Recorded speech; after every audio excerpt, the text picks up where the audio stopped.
ಯಾಕೆ ಬೇಡ? ನಿನ್ನಿಂದ ನಿನ್ನಂಥವ್ರನ್ನ ಎಷ್ಟು ಜನ ಗ್ರೂಪ್ ಸೇರಿಸ್ಕೊಂಡಿದ್ದೀನಿ.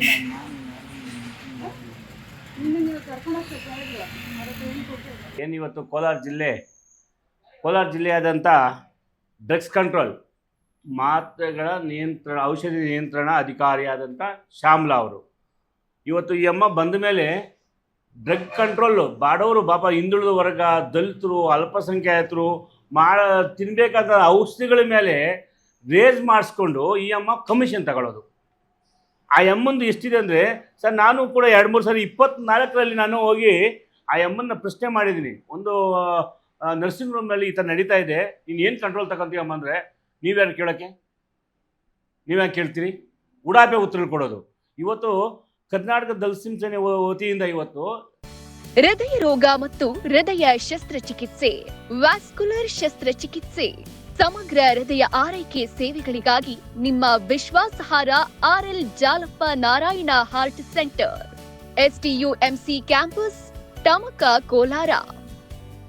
180030090309. ಡಾಕ್ಟರ್ ಶ್ಯಾಮ್ಲಾ ಅವರು ಏನು ಮೆಡಿಕಲ್ ಸ್ಟೋರ್ ತಿಂಗಳಿಗೆ 4,000 ರೂಪಾಯಿ ಫಿಕ್ಸ್ ಮಾಡವಳೆ, ಒಂದು ಶಿಫ್ಟಿಂಗ್ ಮಾಡಬೇಕಾದ್ರೆ 50,000 ರೂಪಾಯಿ ಫಿಕ್ಸ್ ಮಾಡವಳೆ. ಇದು ದಂಧೆ. ಇಡೀ 150 ಮೆಡಿಕಲ್ ಸ್ಟೋರ್ಗಳು ನಕಲು ಡ್ರಗ್ಸ್ ಮಾರ್ತಾ ಇದ್ರು ಅಂದ್ರೂ ಕೂಡ ಆ ಅಮ್ಮನ ಕ್ಯಾರಿ ಮಾಡ್ತಾ ಇಲ್ಲ.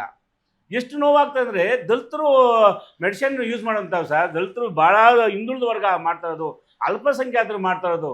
ಅಂಥ ಅಧಿಕಾರಿ ನೀನು, ಔಷಧಿ ನಿಯಂತ್ರಣ ಅಧಿಕಾರಿ DC ಅವ್ರಿಗೆ ನಾವು ಮೆಮೊ ಕೊಟ್ಟಿದ್ದೀವಿ, DH ವರ್ಗೆ ಮೆಮೊ ಕೊಟ್ಟಿದ್ದೀವಿ 24ರಲ್ಲಿ. ನಾನು ಆ ಮಾತ್ರೆಗಳನ್ನ ಇದು ಮಾಡಿ ಚೆಕಪ್ ಮಾಡಿ ಅಂತ ಏನೂ ಕ್ಯಾರಿ ಮಾಡ್ತಾ ಇರಲಿಲ್ಲ. ಅಲ್ಲಿ ದಂಧೆ ಏನಪ್ಪ ಅಂದರೆ, ನಮ್ಮ ಈ ಅಮ್ಮ ಯಾರು ADC ಶ್ಯಾಮ್ಲಾ ಅವರು ನಿವೃತ್ತ ಆದ ಅಧಿಕಾರಿ ಶ್ರೀನಿವಾಸ್ ಅವರು FD ಅವ್ರನ್ನ ಈ ಅಮ್ಮ ಅಷ್ಟೆಂಡ್ ಆಗಿ ಮಾಡ್ಕೊಂಡವ್ರೆ. ಎಷ್ಟು ದುರಂತ ಸರ್ ಇದು. ಡ್ರೈವರು ಮಾಂತೇಶು, ದುಡ್ಡೆಲ್ಲ ತಗೊಳ್ಳೋದು ಶ್ರೀನಿವಾಸು, ಡ್ರೈವರು ಫಿಕ್ಸ್ ಮಾಡ್ಕೊಳ್ಳೋದು ಇವರೆಲ್ಲನೂ.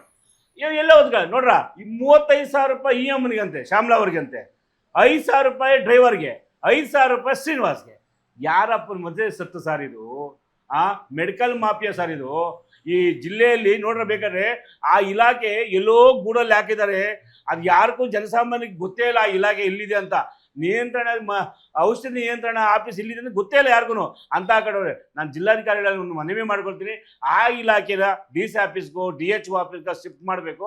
ಈ ಅಧಿಕಾರಿ, ಇಂಥ ಭ್ರಷ್ಟಾಧಿಕಾರಿ ಜಿಲ್ಲಾಧಿಕಾರಿಗಳಿಗೂ ನಾವು ಮೆಡಿಕಲ್ ಸ್ಟೋರ್ಗಳು, ನರ್ಸಿಂಗ್ ರೂಮ್ಗಳ ಮೇಲೆ ಅಥಾರಿಟಿ ತಗೊಳ್ಳಿ, ಕಂಟ್ರೋಲ್ ತಗೊಳ್ಳಿ ಅಂದರೆ ಯಾರೂ ಕೇಳ್ತಾ ಇಲ್ಲ. ಇನ್ನು ಮುಂದೆ ಆದರೂ ಕೂಡ ಜಿಲ್ಲಾಧಿಕಾರಿಗಳು ಎಚ್ಚೆತ್ತುಕೊಂಡು ಈ ಮೆಡಿಕಲ್ ಮಾಫಿಯಾವನ್ನು ಕಂಟ್ರೋಲ್ ತಗೋಬೇಕಂತ ಎಲ್ಲರೂ ರಿಕ್ವೆಸ್ಟ್ ಮಾಡ್ಕೊತೀನಿ ಸರ್. ಟೇಕಲ್ಲು ಸಂಜೆ 4:30-5 ಗಂಟೆಯಲ್ಲಿ ಟೇಕಲ್ಲು ಮೆಡಿಕಲ್ ಸ್ಟೋರ್ ಹತ್ರನೇ ಅದು ಶಿಫ್ಟಿಂಗ್ ಮಾಡಬೇಕಾಯಿತು.